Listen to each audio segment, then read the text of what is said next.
the most important thing that you do as a physician is listen to the patient, address their concerns, be there, build the relationship. If you're concerned about how many check boxes there's in Bright Futures, you're not concerned about the mother, you're not concerned about the child.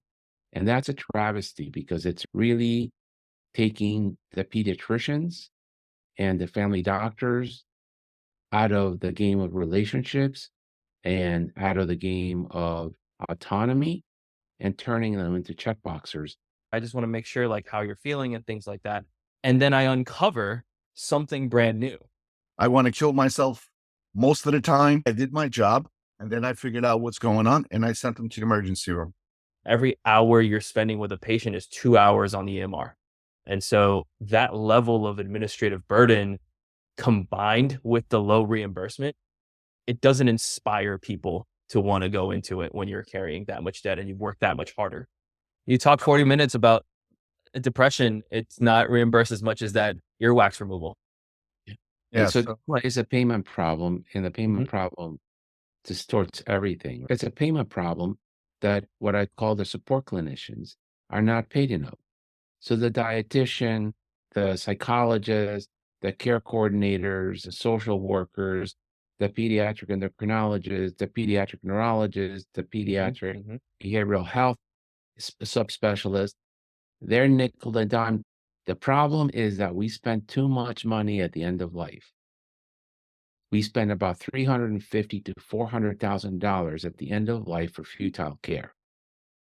And until we address that, we cannot change the cost of care in the US. As long as we talk about fee for service versus value-based no care, what we're doing is they're distracting us so that we can argue about nonsense and we're not changing anything. There never seems to be balance in life. Either you have young kids and you have no time, or the kids grow up and they leave and then you're sad that you're never around. But it just never seems like it's a perfect fit. Work-life balance is just going to be different for every single person. It's just how much you value one thing over another. You just cannot have your clinicians go home to their families. That's their time. Yeah. You can't have them open up the bottle of wine, cook the meal after they work, and then sit in their bed with a laptop. Your technology should be good enough for you to be done when you go home. That's it, done. I chose to be a physician and I'm like, I'm going to help Johnny on my porch. Yeah. But that doesn't contribute to my burnout the way that I need to go on my computer and type progress notes right now. That's the problem right there. No child should live in poverty.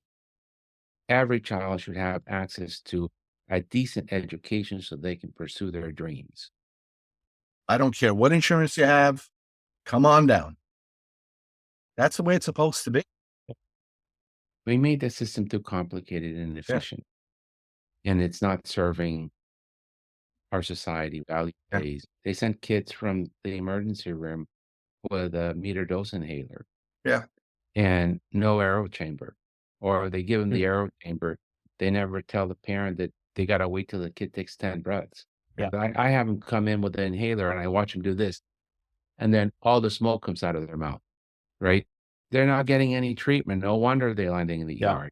Yeah. We're the rock stars of medicine. Everybody, we're the most popular physician. You could be touching the next garbage collector, or you could be touching a phenomenally talented artist that will become world famous, and you have no clue. But the